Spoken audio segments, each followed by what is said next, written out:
Have you ever noticed that Psalm 23 is the verse everyone knows, but almost no one truly understands? I bet some are asking, wait, isn't that the passage read at almost every funeral? Oh yeah, the comfort verse, the one we recite when we're scared, right? But what if I told you? David wasn't writing a lullaby, he was writing a battle cry. That's right, my friend. Hidden deep inside Psalm 23 is a secret that will either make or break your life of faith. And once you see it, you'll never read this psalm the same way ever again. We live in an age of anxiety. Everyone's busy, exhausted, scrolling for peace. And ironically, the most famous psalm, the one about those green pastures and those still waters, has been reduced to a religious bumper sticker. But here's the problem. Psalm 23 isn't about comfort zones, peace and calmness. No, not actually. It's about provision in scarcity, protection in the valley, presence in the face of enemies. So here's the question. Do we actually believe the shepherd still leads, or are we just reciting words to feel better? Today, we're going to break open Psalm 23 into 3 keys that unlock the hidden door. Provision. God provides what the world cannot. Protection. God shields, corrects, and guides in the darkest valleys. Presence. God himself becomes the feast, the oil, and the forever home. And in each section, you'll hear real-life stories of lives transformed when this psalm went from theory to reality. So sit back, open your Bible, grab your coffee, water, and popcorn. Well, maybe some of that don't go together, do they? Key number 1, provision. The Lord is my shepherd, I shall not want. He makes me lie down in green pastures. He leads me beside still waters. He restores my soul. Psalm 23, 1-3. To say, the Lord is my shepherd, isn't cute poetry. It's actually rebellion against fear and anxiousness. Translation? I refuse to believe that my security depends on my working hard, my paycheck, or my control. My shepherd takes full responsibility for me. Green pastures aren't vacation getaways, they're survival fields. Still waters aren't spa retreats, they're lifelines in the desert. David is saying, with God, I lack nothing, but without him, I lack everything. And notice this, God doesn't ask you to rest. He makes me lie down. Translation. Sit down, child, you're not the provider, I am. Rest isn't laziness, rest is worship. In peace I will both lie down and sleep, for you alone, O Lord, make me dwell in safety. Psalm 4:8. Let me tell you about Rachel. Rachel was the type of woman who never stopped moving. 2 jobs, side hustles, caring for her younger siblings. If stress was an Olympic sport, she'd win gold. She had just finished high school and hit the ground running as a cashier at her local grocery store full-time during the daytime. And then at night she would drive for Uber. She even had a small eBay business selling bracelets she made in her spare time. But you see, Rachel had 2 younger sisters and 1 younger brother. And her family was struggling to make ends meet. She was pushing herself as hard as she could to help out. She even told herself, if I can just do more, earn more, grind harder, one thing, then maybe life will finally feel stable. But stability never came. Her body gave out before her dreams did. One night, after collapsing from exhaustion, Rachel whispered, God, I don't even know how to stop. That's when a verse from childhood crept back in her mind. The Lord is my shepherd, I shall not want. Laying in the dark, she prayed, If you really are my shepherd, Lord, teach me how to rest, because I clearly don't know how. And slowly she learned what this verse meant and how to actually pray it. After prayer and reflection, a transformation began to develop in her. She cut her hours. She started Sabbath walks by a lake. She opened her Bible instead of another app or another streaming TV show. One day, she told a friend, The greatest provision God ever gave me wasn't money. It was an understanding of what true rest was and how to experience it. wow, what joy she must have felt after resting in the Lord. Pause right now and let's get you on this path. Whisper this. The Lord is my shepherd. I shall not want. We must reflect further to get underneath the surface, though. Do you truly believe those words? Or do you still live like everything depends on you? Type Amen in the comments if you're ready to let Him be your shepherd, not just your emergency contact. Now it's time to put this into practice in your daily life. Block rest into your week, not as a backup plan, as worship. Name one area where you're striving. Release it in prayer. Drink deeply, not from Netflix binges, but from His Word and presence. Key number 2, protection. Even though I walk through the valley of the shadow of death, I will fear no evil, for you are with me. Your rod and your staff, they comfort me.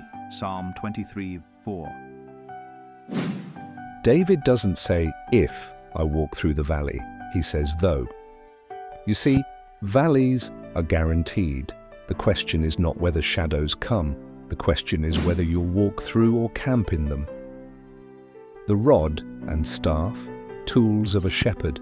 The rod beats back wolves. The staff pulls wandering sheep back onto the path. Protection and correction, both signs of love. Here's the uncomfortable truth. Sometimes God saves you from enemies. Other times, He saves you from yourself. Now let me introduce you to Daniel. Daniel landed a dream job in finance. Sharp suit, big office, everything he wanted. And at first, everything went well, until envy crept into the workplace. A colleague named Victor pretended to be his friend. They shared lunches, jokes, life stories, and advice with one another. What he didn't know, Victor was collecting ammunition to use at just the right time, and he used his secrets to frame Daniel for a fraud scheme in which he was never a part of. I know at some point in all our lives we suffer an injustice like this. So he was suspended, humiliated. Overnight, his career, his dream job collapsed. Sitting at home, Daniel cried out, God, I did everything right. Why would you let this happen? but in the valley God was still his shepherd. When Daniel almost gave up hope through his suspension time, a janitor at the company came forward. He had witnessed Victor planting what turned out to be fake evidence on Daniel's computer and in his desk. Finally, the truth was unraveled. Victor was fired, Daniel was restored and reinstated. Later, Daniel said, I thought God had abandoned me, but his rod and staff had been working the whole time, even when I couldn't see them.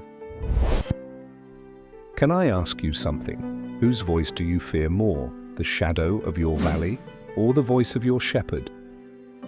Comment. I will not fear. The shepherd is with me. Practical steps time, friend. Face the valley. Admit where your fear still grips you.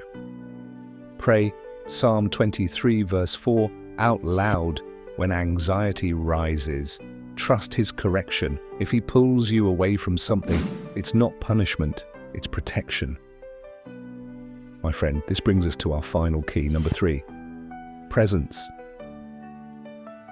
You prepare a table before me in the presence of my enemies. You anoint my head with oil. My cup overflows. Surely goodness and mercy shall follow me all the days of my life, and I shall dwell in the house of the Lord forever. Psalm 23, 5-6.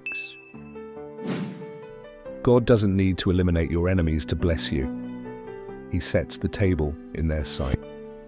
That's not pettiness, that's sovereignty. Oil, that's divine favor. Overflow, that's an abundance you can't contain. goodness and mercy, not weekend visitors, permanent roommates. And the climax, dwelling in his house forever, not just visiting on Sundays, living in his presence eternally. So let me tell you about Elaine. Elaine was 68 when doctors told her that her breast cancer had spread even after having surgery. The treatments weren't working. So her doctor, with a heavy heart, had to present her with the facts. I'm sorry, Miss Jones, but despite our best efforts through the years, we have not been able to stop the cancer from spreading. I can only predict you have maybe 6 months left, maybe less.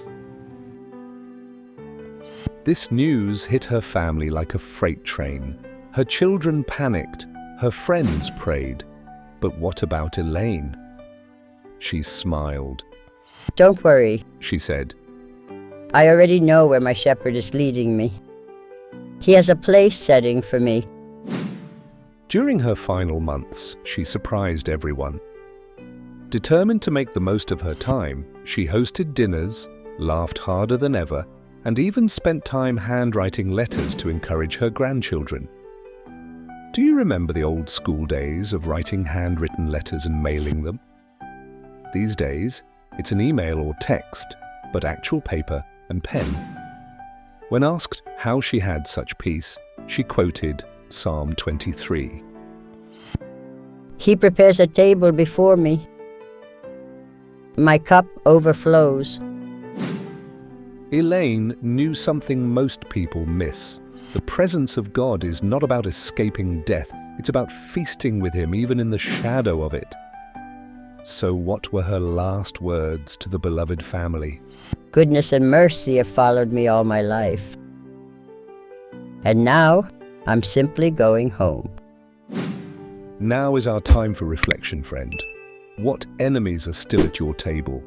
Fear, debt, illness, betrayal? Declare this now. My shepherd has prepared a table for me, and I will feast in his presence. Now seal that declaration by typing overflow if you're ready to live from abundance instead of scarcity. Here are some journal steps to magnify your commitment. Identify your table. Write down where God has blessed you despite opposition. Live anointed. Start each day praying, Lord, anoint me this day for your purpose. Look for the chase while noticing how goodness and mercy are pursuing you. Now let's take a quick pause to do this spiritual exercise with me, friend. Which part of Psalm 23 speaks loudest to you? Provision in the green pastures? Protection in the valley? Presence at the table? Drop it in the comments below.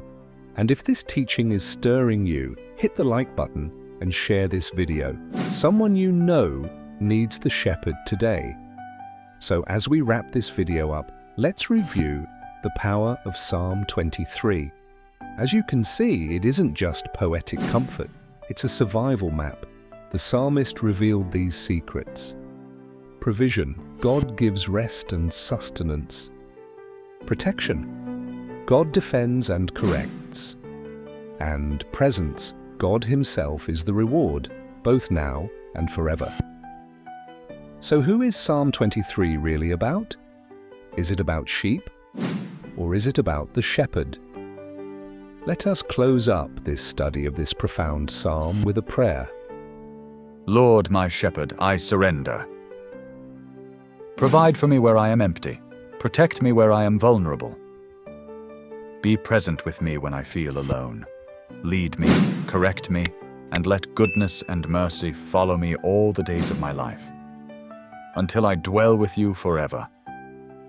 Until next time, may God bless you to be a man or woman after His own heart. I have found in David, the son of Jesse, a man after my heart, who will do all my will. Acts 13:22.